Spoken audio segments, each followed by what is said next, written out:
Hey everyone, and welcome to Comic Essay. My name is Shaun. Now we are looking at Justice League No Justice Part 2, which is going to basically be the finale of No Justice.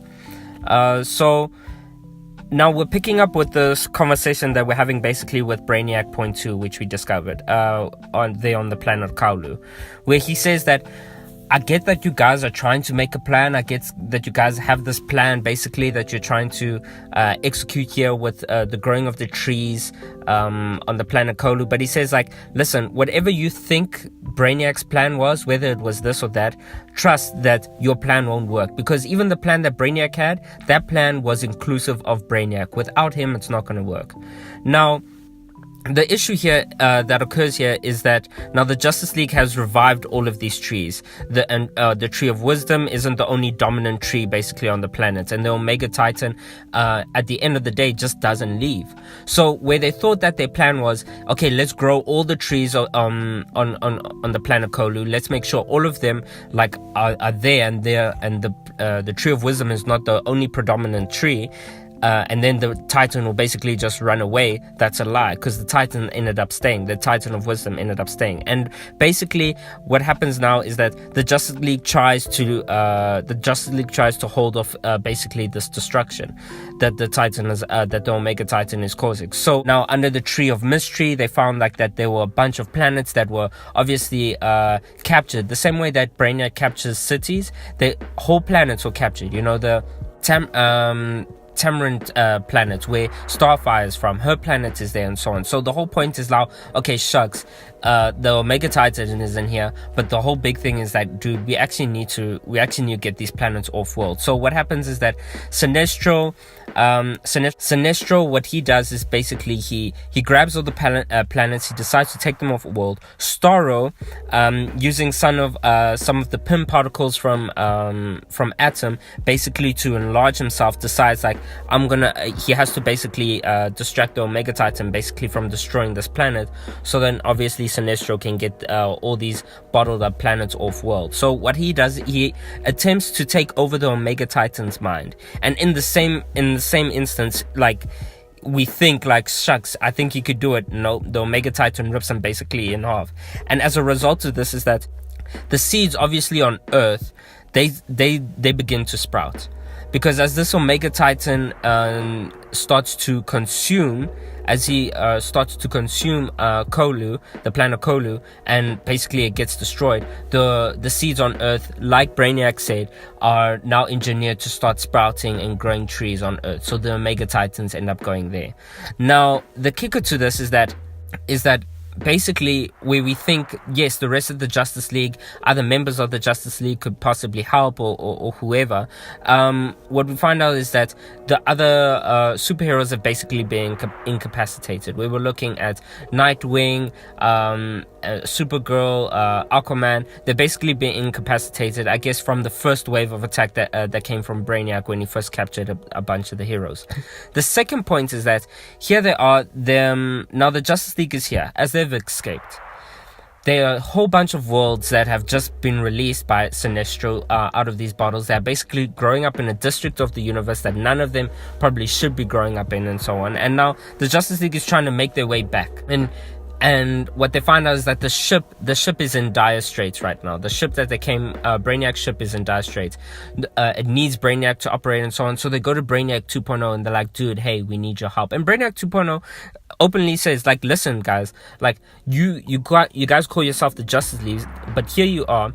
A whole planet has been destroyed. My people are now refugees across the universe. Some of the wisest minds in the earth and in the universe, and here we are, homeless. You've released a whole bunch of planets that have not seen the day of light of civilization or other universes in like maybe thousands of years, and now you've released them upon the universe, which, from DC's point of view, is actually kind of cool. It does a bit of world building here, which is actually kind of cool. But he says, like, and now you want me to operate this ship? And he says, no, if anything, my vendetta now is against Earth. And he basically pledges this, like, what I'm going to do, I'm going to go off to Earth, and I'm going to make sure that the Omega Titan basically consumes the Earth, and he teleports out, you know. So he basically after he teleports out, all right, he teleports off the ship with this vendetta basically to destroy the Earth. Now, Brainiac 2.2, what he does is that he tries to kill, number one, Amanda Waller, as she's trying to make a decision on whether to send nukes and send these nukes basically on the trees and so on. And now, as he's about to incapacitate Amanda Waller, now the Green Lanterns basically, they get there as a response from the SOS from Green Arrow, and they basically knock out Brainiac 2.2. So he's not a factor anymore. The whole point, though, is that now Amanda Waller is deciding whether to launch these nukes around the world, which will kill many people 100%. But I guess like she's busy thinking, there's that saying like the needs of the many outweigh the needs of the few. Yes, not a few people, a couple thousand people will die, but at the expense of the planet being consumed, I don't think so. But now, this is what's really cool, is that Amanda Waller, against her better judgment, as the Justice League shows up, she says, okay, fine, you guys do what you need to do, otherwise I'm nuking these trees, and if you don't do it in time. And they're like, okay, fine. And now what happens here, it's actually kind of cool, because Cyborg, he has this plan basically to save the Earth. As the Justice League basically, they come out, and every team goes to their respective trees the same way on Kaulu. So basically, as the teams get dispatched to these trees, he says to them, listen, I need you to grow the trees, but at a faster rate. Now, this is interesting because he says that what the Omega Titans, what he realized on the planet Kolu is that as he was trying to as they were trying to grow the trees, is that the Omega Titans are actually there for the seed, this burst of energy that the trees actually produce, and this is what calls the Omega Titans here. Now, because now what Cyborg says here is that if we grow the seed, if we launch these seeds and we launch them into the Omega Titan, then basically this burst of energy will basically be in the Omega Titan. Now what he does though, he says like, listen, the tree of entropy, the tree of wisdom, the tree of mystery, the tree of wonder. So like out of these 4 trees, the tree of entropy is actually growing, which is basically chaos and whatever, because it shows that like this is the heart of the Earth. The Earth has a lot of messed up people, and the tree of entropy is actually growing over a prison. Now what's interesting here is that they need to go to all 4 of these trees, grab the seed, power up this energy within the seed, and launch it off into the Omega Titans, which they actually end up doing. And as Wonder Woman is joining up in this, Lex Luthor, all of them, what's I think a key thing here is that Lex Luthor actually, as Deathstroke is trying to power up the seed of entropy, he's not able to, and basically Lex Luthor grabs a seed, he powers it up, which I think like they're trying to insinuate more and more that Lex Luthor is just going back to being an evil guy, because even Deathstroke's like, hey dude, you're a hero, what do you mean you can power up the seed of entropy? And Lex Luthor is just like, listen, I got this.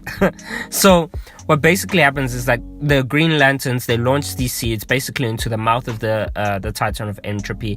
And now what happens afterwards is actually kind of cool, because the other Titans start consuming the Omega Titan of entropy, and he basically gets destroyed, and the Omega Titans disappear. Now, what happens here, also what I think is pretty cool, is that where DC is basically moving the Justice League in a different direction and actually to be very reformed. Yes, the day is saved and so on, and but what I think is a key thing here is that there's a lot of world building that has happened, number one. I mean, and number two, we can see that Lex Luthor, he's going back to being more of a bad guy. Actually, he has a whole conversation with Martian Manhunter, which is also pretty interesting, about how, yes, we saved the day, but once again, we have destroyed the universe. We have broken it even more, the same way we broke the Source Wall.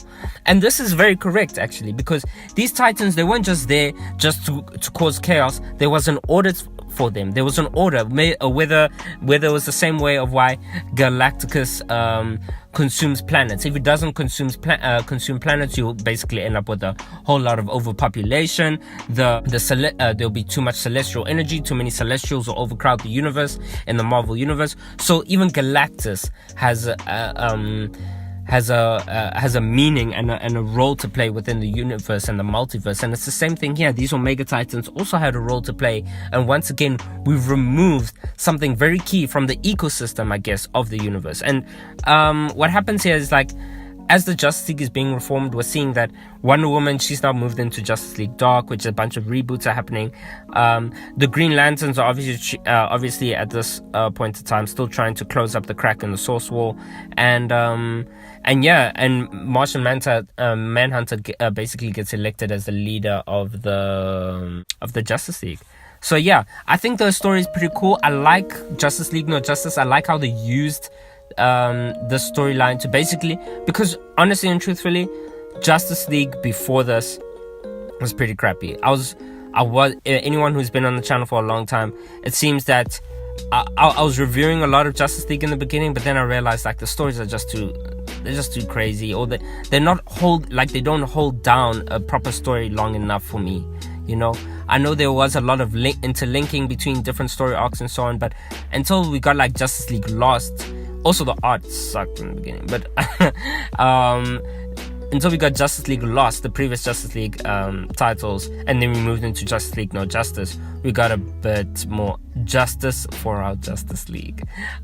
So yeah, so I like how they're moving it. I think it'll be very cool. So yeah, if I can, I'll start reviewing Justice League as well then. If you like the channel, if you like what we're doing here, please follow me on Twitter, on Patreon, subscribe if you have to, and yeah, I will catch y'all later. Cheers.